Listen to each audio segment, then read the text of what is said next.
Well, hey Ben, nice to have you on the show. Rick, it's such a great pleasure to be here, man. I'm just completely excited about today's conversation. Yeah, my only regret is we couldn't do this in person. I know we were trying to nail it down. We're both in Bay Area, but we're both busy startup founders on a budget, so here That's we what are. happens. Yeah. So you So were just sometimes it's as good as, I suppose. yeah, I know you were just telling me you did another show. What was the other show you just did recently?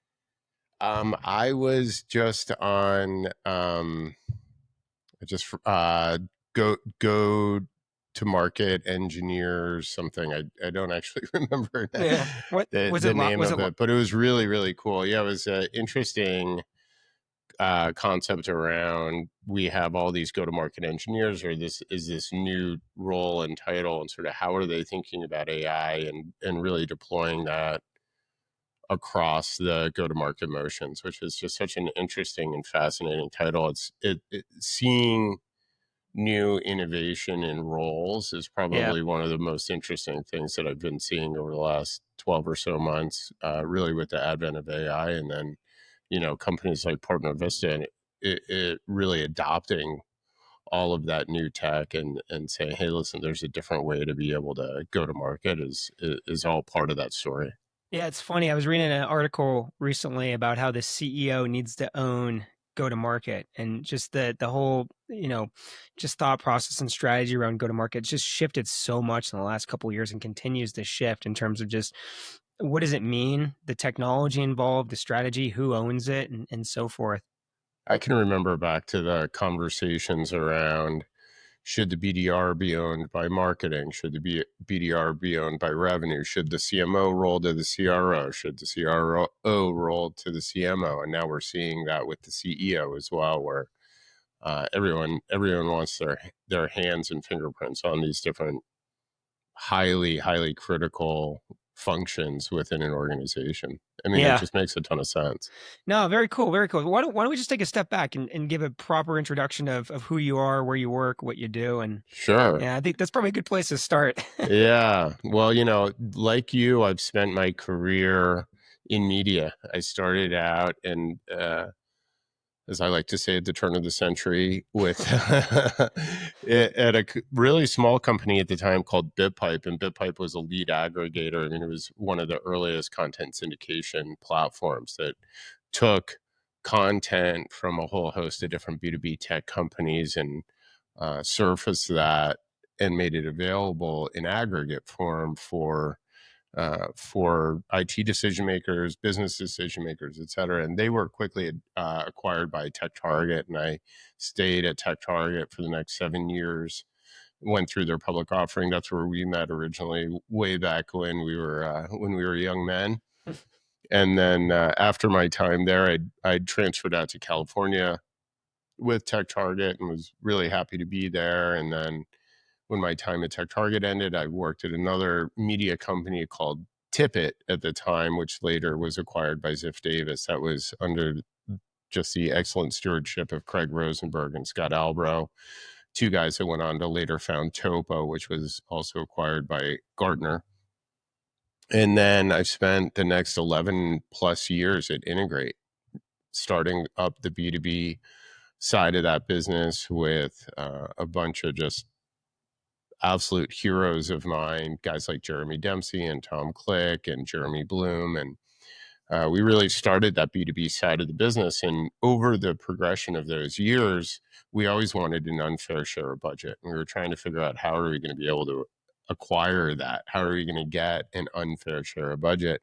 And that really turned into the lead management platform. Our idea at the time was, what if there was an integration? What if there was an API that fed these leads directly into your Marketo or Eloqua instance? Back then, those were really the only two marketing automation platforms for enterprises. And as that evolved, we really quickly realized, geez, if we standardize these lead formats, if we validate the data within it, if we create tools for suppression and deduplication, then we're going to continue to be able to offer a product that's just meaningfully better than everybody else's. And that, of course, evolved into the product becoming the software. where I ended up my tenure there leading the growth department at Integrate, working with our clients on some of the most complex problems that they had. And then after that period of time, I left Integrate, which I just actually celebrated my 2-year anniversary from leaving Integrate, and did some advisory work for the first year. Did a little CEO whispering for A plus round startups, and helping to move off of founder led sales and into product market fit and ICP development and things of that nature. And ultimately, I met my co founder, Brandon Santos, who had come to the problem slightly differently, but he and I both wanted to address a core issue that we knew was possible, which was how can we let the buyer stay in their own self described buyer's journey, which they've told us loud and clear they want to do, but be able to do it in such a way that it doesn't feel like friction. It doesn't disrupt their process, but still allows us to have these really great exchanges and collect really meaningful data that will then help them in their journey and understand what the problems they're trying to solve and what opportunities may present themselves within that, and also deliver to the organization, the sponsor of that event, the ability to really understand person level intent and understand really truly who this individual is, what they're trying to solve for, and how they might be useful or may not be. I think that we often are so in search of the right prospect at the right time for our solutions that we discount sometimes how valuable it is to be able to disqualify people early in that process as well. Yeah, let me ask you a little bit about some of the challenges, and I want to get into, some of the technology that Peel is offering. You've been in this space for a long time, working just closely alongside lead gen, right? From different aspects of delivering leads to managing it from a platform perspective. Are we facing the same challenges today that maybe we saw 10, 15 years ago? Like what is the state of, pipeline and lead generation today? And where do you think it's kind of falling short? Because I'm hearing it all the time, stalled pipeline, right? Or there's just not enough pipeline, and leads aren't converting. So what are you seeing as it relates to some of the customers you're serving? Well, the buyers are more educated today, and they know what they want, and they realize they're the ones that hold the checkbook. And so they don't want to follow our path and our process. They want to follow their own. Their interests are very self-serving and about their organizational need rather than if it's end of quarter and we're trying to close a deal or anything of that nature. And so the approach in itself is different. The buying teams have expanded. You were just talking about CEOs getting involved in the go to market motions. And I think we're seeing that across departments, across organizations. If we think about who the buyer is today, I would say they're a more educated, they're a more informed prospect. And they then have decided that they want to shortlist, they want to do all of their own research and be able to be presented with very down funnel solutions at a down funnel time, but maybe not take any of that context other than what they find themselves on the earlier parts of that process. So the smart marketer and the smart seller today is thinking about how can I serve that new evolved buyer in new and interesting ways, which has really brought on the advent of things like AI for use in a very purposeful way to be able to help them qualify or disqualify themselves very quickly and then continue moving. Very cool. Let's talk about some practical applications of that. So how is AI helping the smart marketer do that?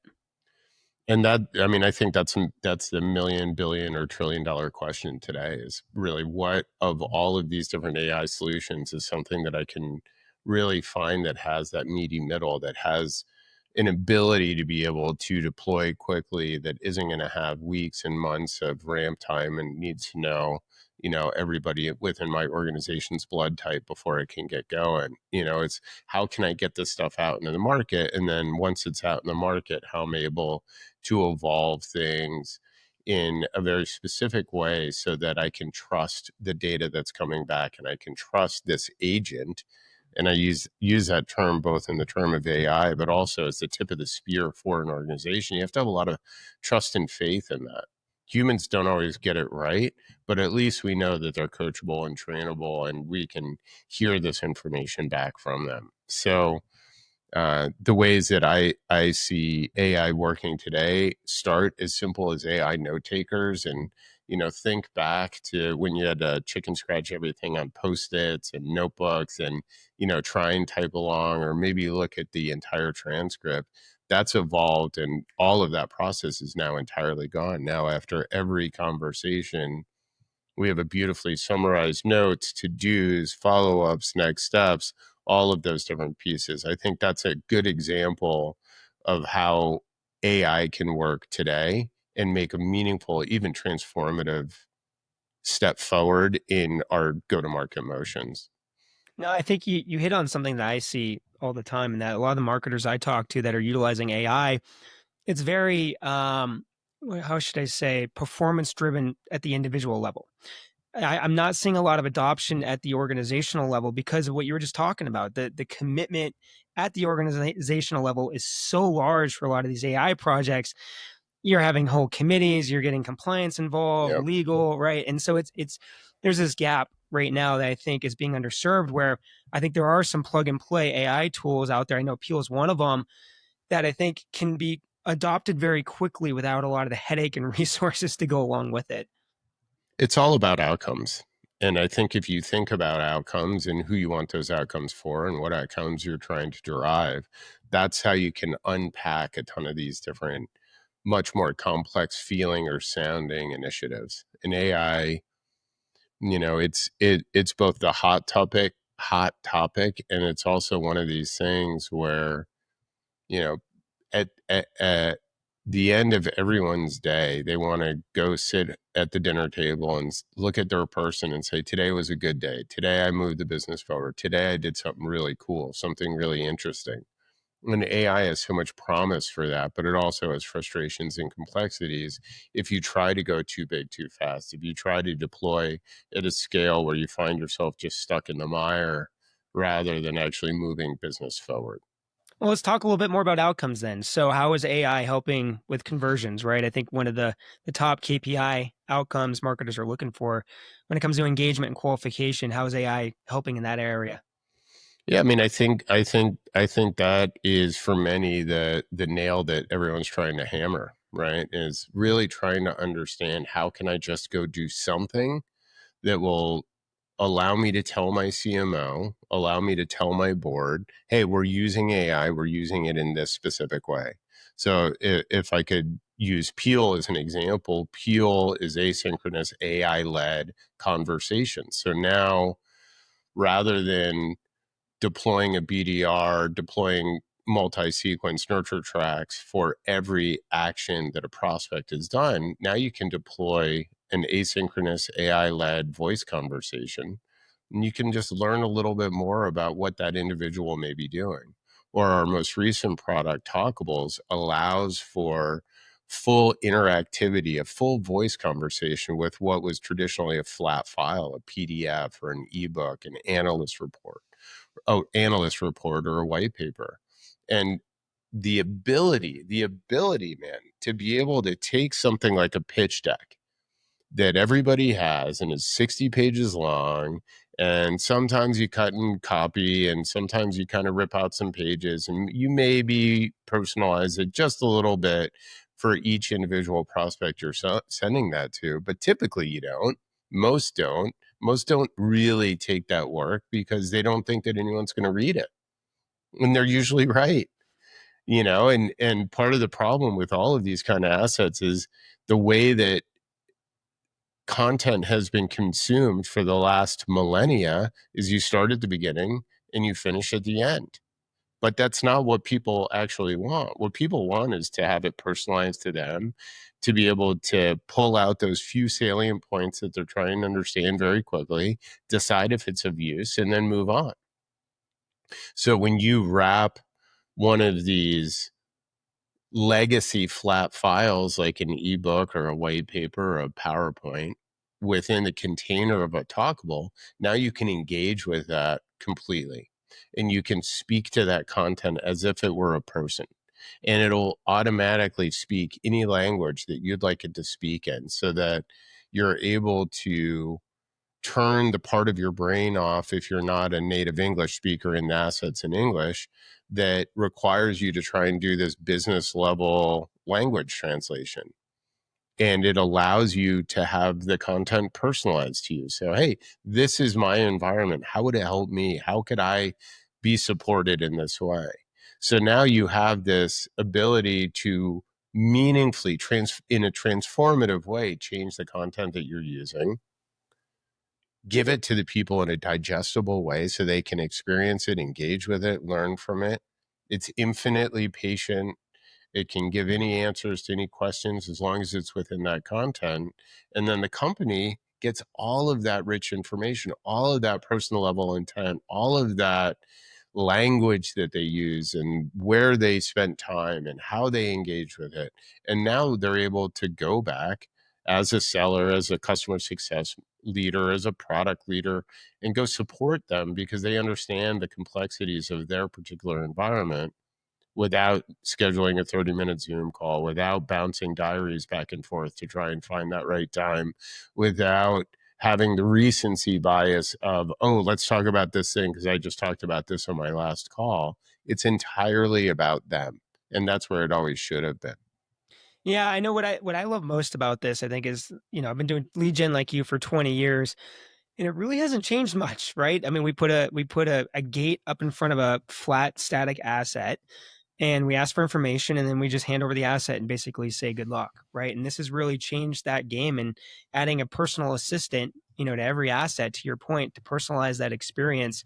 It's really changed just the whole nature of lead generation in terms of how we're collecting information, but more importantly, serving the customer. I want to ask you about, from the sales perspective now, like, what does this mean for the sales reps? We've talked about from the marketer's point of view, and the information we're getting, and how we're empowering them, but there's always that gap between marketing and sales on some of these programs. How is this supporting sales and their follow-up efforts? I think this is probably one of the greatest keys to what Peel's doing, what AI can do in general, which is very specifically around information delivery. And as you were just saying, is, the marketing, go to market functions, whatever the tactic is, whether it's a physical event, whether it's a webinar, whether it's content marketing, whether it's a brand campaign, typically if a prospect takes an action, you receive basic business card information and maybe a singular line about what that thing is that person has done. And over a period of time, over the years, we've surrounded that story with things like, well, we'll get a little bit more refined by using an ABM list or a suppression or deduplication. Or in the later years, we started to think very seriously about intent and predictive modeling. And, this organization bought this stuff a couple years ago, so it's probably ready for X, Y, or Z. And there's been people from that IP address who have downloaded content on A, B, and C, and therefore something. But that doesn't really tell any story. It just gives sort of data around a story that you might like to tell back to that prospect. With AI, and again, I'll kind of talk about my recency bias with Peel. Now we're able to give what we would consider person level intent, actual language that user has said, actual directionally information, where they have gone, what they've consumed, how they think about it, the language that they use, etc. So now we're able to deliver back a lead that looks entirely different than it ever has. It is no longer just basic business card information feeling like a flat file like what we gave to our prospects. Instead, there's dimension and color within that individual and sort of how they think about things. What did they do? How long have they spent time on that? What are some of the things they've said about it, etc. So now we can actually go in and help support them right from the get. Imagine the entire discovery call being done before you get on the phone with them. That allows for that second call to be the first call.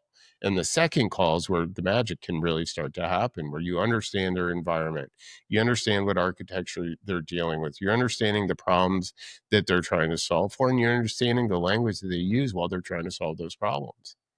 That's Yeah, a I think different deal.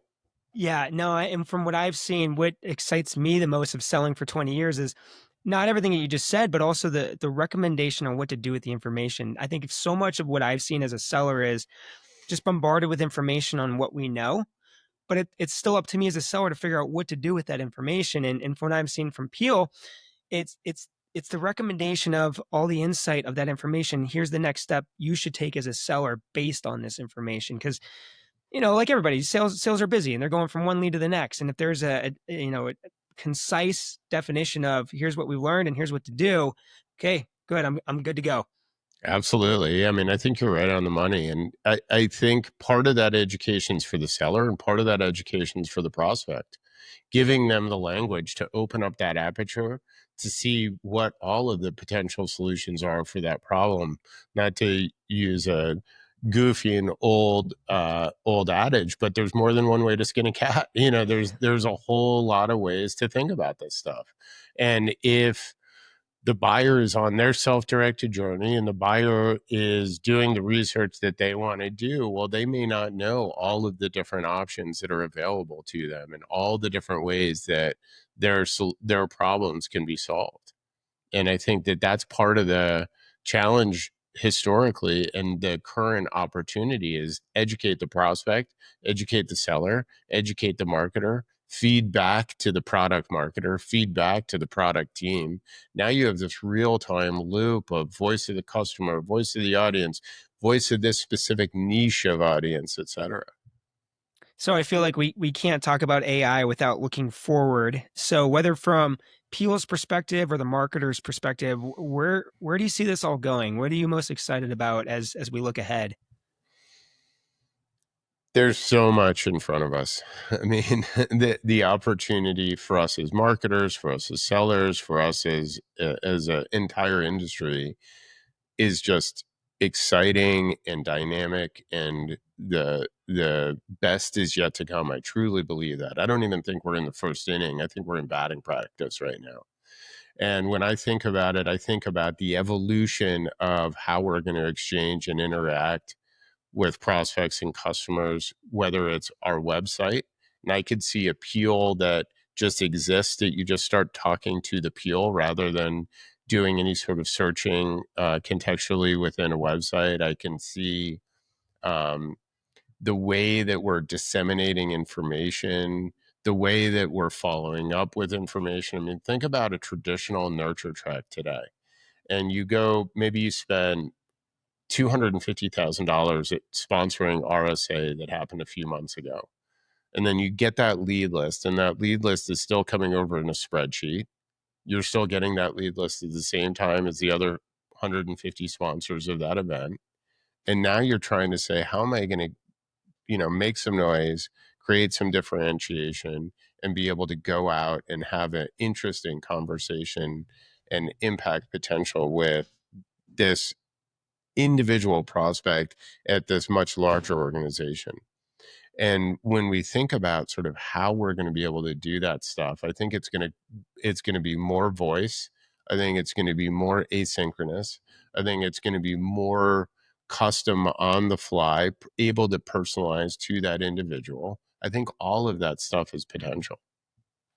Yeah, and I think from my perspective, one of the interesting things that Peel does is it still leaves control to the brand, right? So, there's looking at like Chat GPT or a lot of other tools out there, brands don't have any control, right? And I think, Mm-hmm. Peel can apply to any sort of content experience, like you're just talking about a website, but you still want to control some brand elements in that and make sure we don't go off the rails in terms of the information we're conveying to the customers, right? And from my experience with Peel, it's very easy to do that. Yeah, I mean, I think that ChatGPT and all of the other LLMs are really, really terrific. And there's so much efficacy and use, and prospects are using them today all day long. And they're taking your white paper and they're downloading it and they're loading it into ChatGPT and they're asking to summarize it and they're, asking it to personalize it to them. But the challenge is that the company will never know about that. all they'll receive is that basic business card information. So the more that marketers can lean into these new waves of technology and how they're working, the better.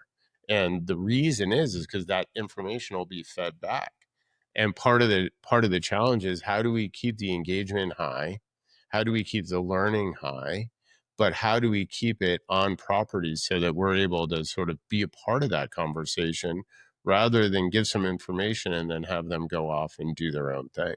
And I think that that's really some of the art and science behind where to deploy AI, how to think about it, where you want your first initiatives and projects to really, not just be focused on, but have meaningful outcomes from. Well, Ben, from my perspective, Peel is something you got to see and experience yourself. So where should people go to do that, to learn more information, to take a Peel themselves?